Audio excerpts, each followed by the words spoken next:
Charlie Schrem, the former CEO of Bitcoin startup BitInstant, went to prison a few years back.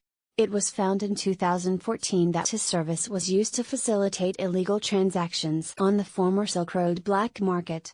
Charlie went to prison in 2015 for this, and so like any true Bitcoin fan, he created a thought experiment to consider how one could have a Bitcoin-like currency system without the internet or computers. But how would it, or could it work, without computers and cryptography securing everything? Cryptocurrency, without the crypto. Schrem's idea involves keeping a ledger on paper that will keep track of all transactions made within the system. Comparing this to a form of prison currency, can mackerel meet? Schrem suggests calling the system mock. The system would work something like this. Let's say that you want to purchase a service from another prisoner, such as getting a prison tattoo done. Now let's say the cost of that service is equivalent to 10 cans of mackerel. Instead of needing to transfer or hold 10 cans physically, the exchange can be reported to one of the ledger keepers. This transaction would then be considered complete. Schrem suggests that to keep the system honest, multiple people would need to have copies of the ledger and update it daily with all transactions made. To go even further, Schrem suggested that copies of the ledger could be mailed out to an outside source periodically so that coercion would be less of a problem.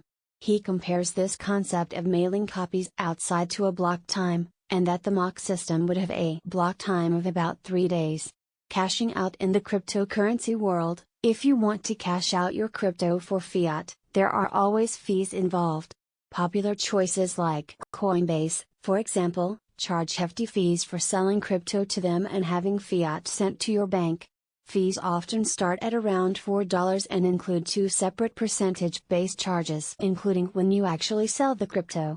Schrem suggests that in the mock system, ledger holders should maintain a supply of the actual canned fish and allow participants to cash out for a fee and receive the actual mackerel. What's interesting about this idea is that technically speaking, it would not be against the rules of a prison. Prisons usually prevent inmates from owning or trading currency. That's why you often see in TV and films that prisoners make use of alternative currencies like cigarettes. Or in this case, tins of mackerel.